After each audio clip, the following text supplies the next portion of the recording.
뭐 이거는 손흥민 선수의 플레이 영향력을 뭐 기록만으로 평가할 수 없는 존재 자체의 영향력이 어떤가를 설명해 드릴게요. 시간이 조금만 더 있어서도 역전까지 가능했다고 보고요. 손흥민 선수가 뭐 더 많이 뛰었다면, 유사키와 함께 하는 시간이 더 많았다면 당연히 더 좋은 결과 충분히 나왔을 거라고 이제 생각이 돼요. 뭐 오늘 경기에서 LAFC가 지지 않을 수 있었던 이유는 손흥민 선수의 교체 투입과 활약이었다라고 좀 명확하게 말씀드릴 수 있는 게요. 공격 위협도 그래프를 이제 보시면 이게 어떻게 공격이 주도가 되었고 어떻게 경기 흐름이 이어졌느냐를 볼 수 있는 그래프이자 기록인데, 샌디에고가 2대0으로 앞서고 있었고 막판에 2골을 넣어서 LAFC가 2대2 무승부를 거뒀잖아요. 그리고 손흥민 선수가 들어간 시점은 요 시점쯤인데, 들어가고 나서 물론 한 골을 더 먹긴 했어요. 하지만 명확하게 손흥민 선수가 들어가기 전에 이 공격 위협도 그래프를 보시면 샌디에고 이렇게 올라갔죠. 경기 내내 주도했죠. 후반전에도 앞서고 있었죠. 실제로 하프타임에 2명의 선수를 LAFC가 교체 투입을 했음에도 불구하고 공격 위협이 거의 없었어요. 그러다가 손흥민 선수가 들어가고서부터 공격 위협이 생기기 시작했죠. 물론 그런 와중 속에 말도 안 되는 이 세구라의 실책, 부안가의 실책으로 2대0이 되는 걸 먹었지만, 그 뒤 손흥민 선수의 출전 시간이 늘어나면서 점점 공격 위협도가 높아졌고 막판에 치솟았고 2대2 무승부가 나온 거예요. 전체 경기 기록을 보더라도 볼 점유율에서 샌디에고가 57%인데 이른 시간에 선제골을 넣었던 것을 감안한다면 LAFC가 43%밖에 안 나온 것도 황당하고, 게다가 상대팀은 최근에 7경기에서 승리가 없었고 5연패 중이었던 굉장히 부진하던 팀이거든요.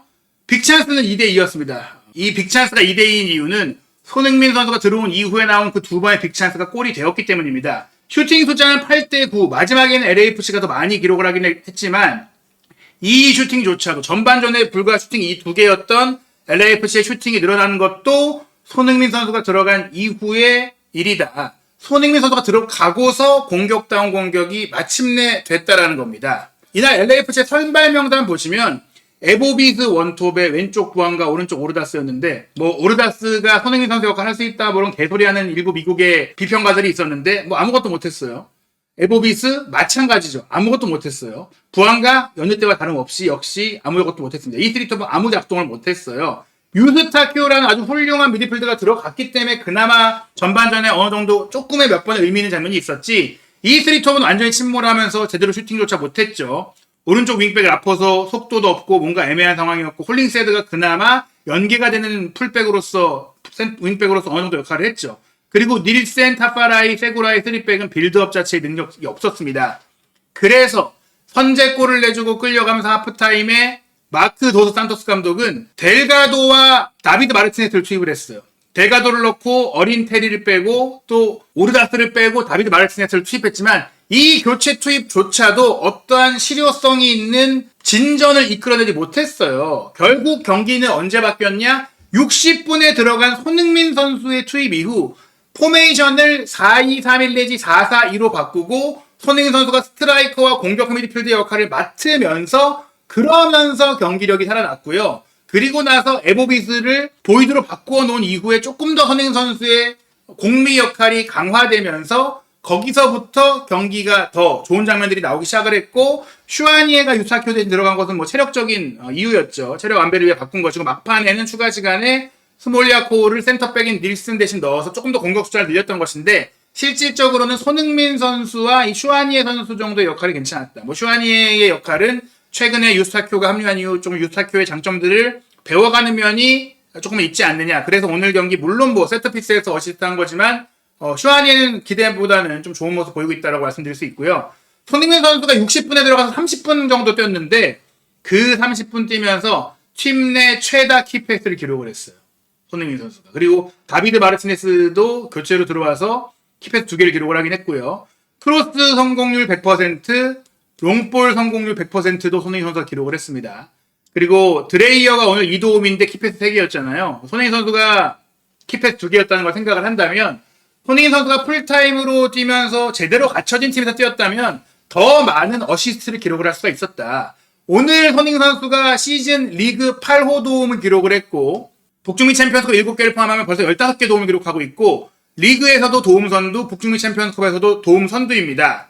손흥민 선수의 히트맵 보시면 에보비스와 투톱 형태로 투입이 됐다고 하더라도 투톱에 있는 자리를 들어가긴 했으나 대체적으로 공미로 뛰었어요. 그리고 이 위치 보면은 8번, 10번, 9번 이 역할을 지금 보고 있다. 본인의 역할인 7번 역할을 지금 못하고 있는데 중앙지역 전체의 척추를 손흥민 선수가 혼자 담당하고 있다고 보시면 되고 30분 뛰면서도 볼터치가 26번이었습니다. 드리블 돌파 2번 시도했고 1번 성공을 했죠. 볼캐리 81m를 그 짧은 시간 동안 기록을 했고 30분 뛰면서도 볼캐리가 8번 나왔어요. 지난 톨루카전에 풀타임 뛰면서 12번이었는데 볼캐리 8번을 기록을 했죠. 그 와중에 또 키패스 2개로 두바이 키팅을 창출해냈고 패스 성공률 상대 전체적으로 78%였습니다. 공격적인 역할 하면서는 굉장히 준수한 거고 4번의 볼 경합 중에 2번 승리하면서 50%의 공을 따냈죠.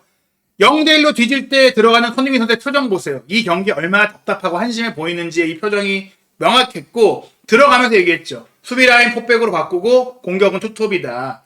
그러면서 콜링스의 위치 정해주고 세구라 위치 정해주면서 본인이 감독으로서 위치 잡아주고 경기 중에도 위치 잡아주는 모습을 보여주면서 물론 마크 도산토스 감독이 전달하라고 해줬겠지만 실질적으로 손흥민 선수가 경기를 설계하는 사령관으로서의 플레이를 했다는 것이고요. 그 과정 속에 이 골 장면 보시면 사이드에서 중앙으로 넘어온 패스를 슈아니에가 손흥민 선수에게 전달합니다. 아마 이 선수는 대가도였을 거예요. 손흥민 선수가 잡았을 때 보세요. 손흥민 선수가 공을 어떻게 처리하느냐. 이 디테일한 장면 보시면 일단 여기서 오른발로 잡으려고 하다 보면 템포가 늦어서 수비가 좁혀올 수 있기 때문에 왼발로 공을 컨트롤을 해서 본인이 좀 더 공을 안정적으로 자신의 몸의 중심에 가까운 곳으로 확보할 수 있도록 공을 딱 쳐놓습니다.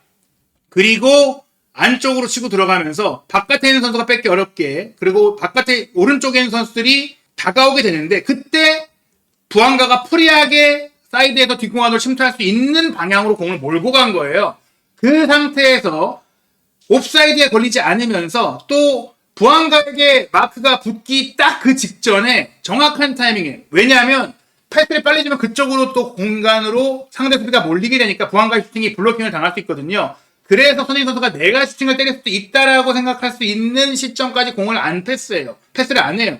그러자 수비수들이 점점 더 손흥민 선수 쪽에 몰리자 부안가가 비었고 그때 패스가 나간 겁니다. 그리고 그때 패스가 나갔을 때 상대는 늦게 패스가 들어갔기 때문에 여기서 슈팅하기 어려울 것이라고 생각을 하고 컷백할 수 있는 위치에 수비를 다 배치했어요. 근데 물론 여기에 컷백을 줄 수도 있었겠죠. 하지만 여기에 컷백 줘봤자 골을 넣기는 쉽지 않다. 그래서 여기서는 부안가가 요 구석으로 너무나 골을 잘 넣었다. 요 틈 사이로 정확하게 옆구무를 때린 슈팅은 부안가가 역시 문전에서의 결정력은 참 좋구나라는 걸 느낄 수 있었는데 하지만 이 슈팅이 들어갈 수 있는 과정에 손흥민 선수의 운반과 패스의 타이밍이 너무나 기가 막혔다. 상대 수비가 이 공을 건드릴 수 없고 상대 수비가 부안가에게 붙을 수 없게 그 각도로 가져갔다. 같은 위치에 있다고 하더라도 같은 패스가 나왔다고 하더라도 그게 다 골이 되는 게 아니거든요. 그게 골이 될 수 있게 만드는 디테일한 판단과 정밀한 컨트롤을 손흥민 선수가 할 수 있다는 거고요.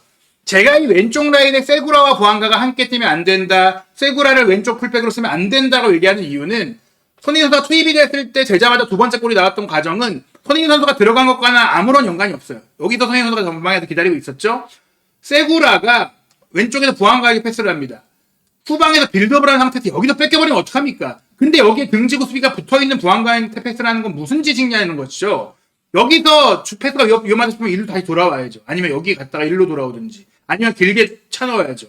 근데 여기 부안가에게 패스를 했고 부안가가 뺏겨버립니다. 뺏김과 동시에 세구라가 앞으로 올라오고 있었기 때문에 이 뒤에 공간이 다 비었어요. 그래서 여기 패스가 뒤로 바로 넘어가면서 쇼트 카운터가 됐고 드레이어가 하필이면 또 그걸 드레이어가 잡아서 침투에 들어와서 탑바리를 앞에서 가볍게 제껴내고 패스 잉바트센이 반대 꺾어짜기 슈팅 이렇게 골을 먹은 거예요. 근데 세구라가 왼쪽에서 빌드업할 때 이런 문제를 항상 보여주고 자주 보여주고 공을 운반하는 과정에서 부안가는 시야가 좁고 패스 타이밍이 느리다 보니까 내려와서 공을 받고 전개할 때는 이런 문제들이 항상 나와요. 이런 턴오버가 자주 나와요.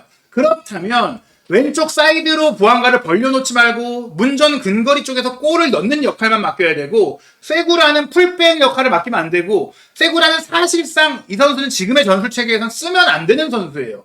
그렇기 때문에 왼쪽 라인에 부안과 세구라가 함께 뛰면 최악이고 둘 중에 하나만 뛰는 상황이 됐을 때는 부안가의 위치를 조정해야 되고 세구라는 센터백의 보결 자원으로만 써야 된다는 걸 오늘도 우리가 명확하게 확인을 한 장면이 이거였고요.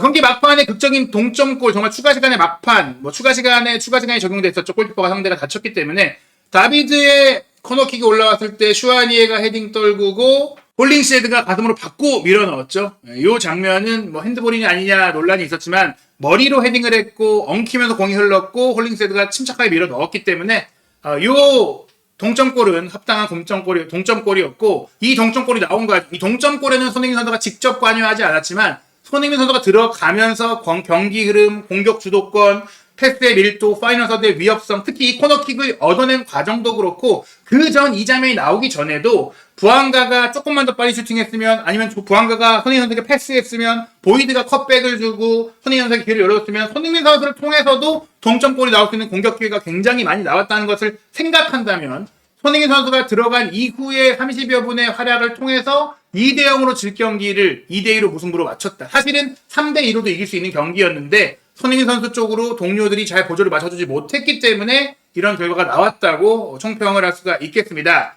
오늘 경기를 통해서 손흥민 선수의 전술적인 가치와 영향력과 또 전술적으로 어떤 플레이와 구조가 필요한지를 확인을 했고 유스타키오가 그래도 전반전에 굉장히 매끄러운 플레이를 보였는데 오늘 꽤 많은 출전 시간을 가져갔기 때문에 톨루카와의 원정 경기 한국 시간으로 5월 7일 목요일 오전 10시 30분 북중미 챔피언스컵 4강 2차전 경기는 오늘 아예 뛰지 않은 틸먼을 포함해서 슈아니의 델가도가 미들로 뛰고 부안가, 손흥민, 다비드가 이제 3톱으로 뛰고 수비 라인 같은 경우 에런롱과 타파라이, 팔렌시아 왼쪽 풀백 자리는 모르겠어요. 세구라를 쓰게 될 거라고 좀 생각이 되는데 세구라 부안가의 위치라도 조금 바꿔줬으면 좋겠고 부디 이 톨루카와의 경기 비기기만 해도 올라갈 수 있는데 마크 도 산토스 감독이 제대로 준비하고 정신 차리고 또 손흥민 선수에게 개인적인 의견을 전 구해서 미팅을 했으면 좋겠어요. 전술 미팅을.